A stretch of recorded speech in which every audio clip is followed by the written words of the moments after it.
मेरा सवाल ये है कि जो ये नए टोन वगैरह बन रहे हैं ना, ये टोन की नए की जो फैले वगैरह है ना, ये खरीदो फरोख्त सिर्फ एक फैल फार्म बेचते हैं, 10 रुपए का उसके ऊपर नोट लगा हुआ है। वो कुछ 25,000 से शुरू होती है, कभी वो लाख की हो जाती है, कभी वो 1.5 की हो जाती है, कभी वो 3 की हो जाती है, कभी वो 4 की हो जाती है, कभी फिर 2.5 की हो जाती है, कभी वो 2 की हो जाती है, कभी फिर वो 1 लाख रुपए की हो जाती है। वो फैल एक जो है फार्म, क्या वो लेना हमारे लिए जायज है या नहीं? जो कॉलोनियाँ या इस तरह के प्रोजेक्ट लॉन्च करने वाले हैं, इनको तो पैसे कमाने हैं और इनको कोई सरोकार नहीं कि दीन इस बारे में क्या कहता है, क्या रहनुमाई करता है, क्या जो है वो तालीमात हैं। क्योंकि सुनने को मिलता है और अखबारों में पढ़ने को मिलता है कि इस तरह के जो प्रोजेक्ट से वाबस्ता लोग होते हैं, लोगों की कॉलोनियों पर भी कब्जा करने से जो है वो गुरेज नहीं करते। तो उनका तो मकसद कमाना है, वरना अगर यही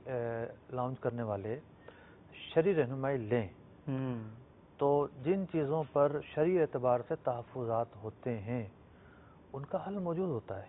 माशाअल्लाह। और देखा जाए तो ये एक हलाल काम है। जी जी। ज़मीन बेचना, जायदाद बेचना, ठीक है, कोई शराब बेचना तो नहीं है ना। सही, एक हलाल काम है। जी जी। लेकिन है क्या कि कुछ शराइत और कुछ ज़वाबित की बुनियाद पर इस हलाल काम को भी हराम काम बना दिया गया है। अल्लाहु अकबर।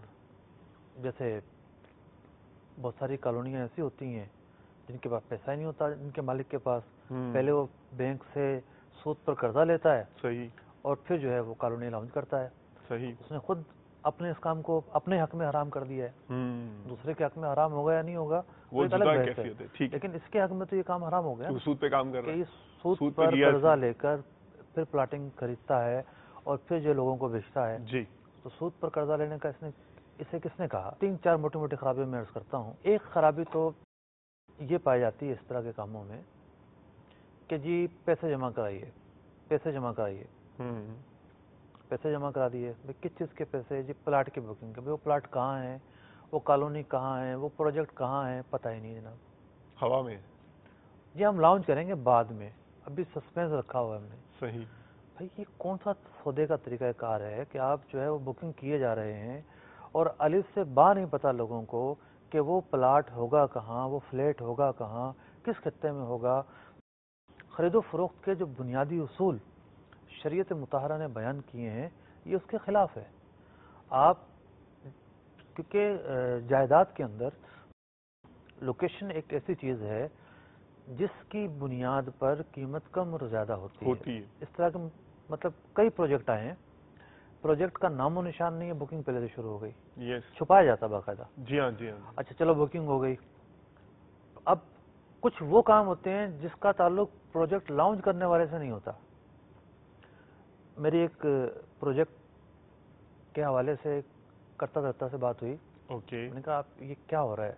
कह लेंगे हमारा इससे कोई ताल्लुक नहीं है, हमने प्रोजेक्ट की बुकिंग की है, आगे जो फाइलों पे पैसे बढ़ रहे हैं ये लोग खुद आपस में कर रहे हैं, हमारा कोई ताल्लुक नहीं है।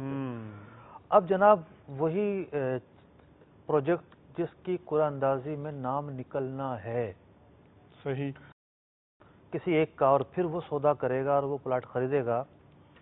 अब क्या होता है जनाब, वो फाइल भी नहीं होती, वो तो बुकिंग का पर्चा होता है। 10-20 हज़ार रुपये का जो था वो 2-4 लाख 5 लाख में पहुंच जाता है। सही। और फिर पता चलता है कि जनाब कुरानंदाजी में नाम ही नहीं निकला, वो पैसे गए। अब जो पैसे ये गए, कुछ भी नहीं मिला, ये क्या है? जुआ है। मतलब बनी तो बनी वरना नहीं बनी। अब जिसका कुरानंदाजी में नाम निकल आया वो अब आगे चलेगा।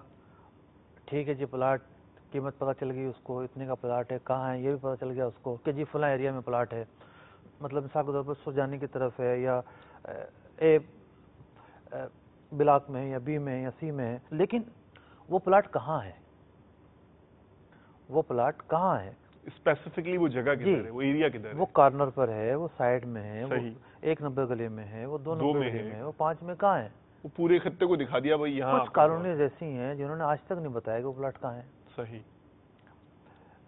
मेरी एक साहब से बात हुई, कहने लगे जी मैंने लाहौर में जो है वो बुक करवाया था, और हुआ ये कि मैं आज तक जो है ना वो केस लड़ रहा हूँ। اللہ مجھے کہتے ہیں کہ آپ نے پیسے واپس لے لو، یہاں پلاٹ بچا ہی نہیں ہے. اللہ اکبر. ٹھیک، کیا مطلب کہ اس بات کا یقین ہے کہ جس نے یہ پلاٹنگ کی ہے اس کے پاس اتنے پلاٹ موجود ہوں جس نے اس نے بیچ دیے ہیں؟ صحیح. اس وقت یقین ہوگا نا کہ صحیح. جب وہ بتا دے کہ بھئی یہ آپ کا پلاٹ ہے تو آپ کو پتا چل گیا ہاں یہ میرا ہے، اب کچھ بھی ہو جائے یہ میرا پلاٹ ہے. ٹھیک ہے، ورنہ 10 اس کے پاس 10 کی زمین ہے، وہ 20 بیچ چکا ہے، وہ بیچ چکا ہے. صحیح. ٹھیک ہے، یہ فراڈ نہیں ہے تو کیا ہے؟ ایک بار میں فراڈ فتح جنگ میں اگر تھا. اس کو نہ کہیں، لیکن جی. فراڈ کے جو امکانات ہیں اور جو چانسز ہیں وہ نہیں ہے تو کیا ہے؟ فتح جنگ میں تھا ایک دفعہ مجھے وہ دور کہیں میں جا رہا تھا سفر میں، وہ پہاڑی کے دامن میں دور مجھے کسی نے دکھایا، بتایا مجھے کہ یہاں اس طرح کے بہت یعنی معاملات ہوئے ہیں، اور کہا کہ کسی نے اناؤنس کیا اور وہ پیسے بھی لے لیے. ترکیبہ وہ پلاٹ ہے کہاں بہت جب دباؤ ہوا تو وہ جو پہاڑی نظر آ رہی ہے نا اس کے دامن میں کوئی وہ بتا دیا کہ جی یہ زمین ہے. اب وہ وہاں تو میرے خیال میں برسوں لگ جائیں گے، وہ جنگل بیابان بیچ میں پہاڑی کے دامن میں. وہ پلاٹنگ کے نام پہ بہت دھوکے ہوتے ہیں، بہت دھوکے ہوتے ہیں. مطلب یہاں تک ہوتا ہے کہ ایک پلاٹ 4 آدمیوں کو بیچ دیا جاتا ہے.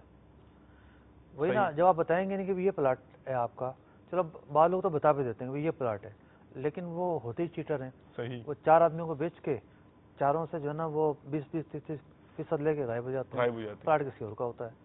پھر غیر قانونی کالونیاں ہوتی ہیں، وہ گورنمنٹ کی طرف سے الاٹ ہی نہیں ہوتی، وہ پارک کی جگہ ہوتی ہے، کسی اور چیز کی جگہ ہوتی ہے، وہ بیچ دی جاتی ہے. تو جو یہ سوال کیا ہے فائلوں کے گھمانے کا، کوئی اتنا سمپل سوال نہیں ہے. اس کے کیا جو ہے نا وہ پس منظر ہے، کیا کالونی ہے، کیسی کالونی ہے، کیا شرائط و ضوابط ہیں، یہ سب چیزیں معلوم ہونے کے بعد ہی حلال یا حرام کا کہا جا سکتا ہے.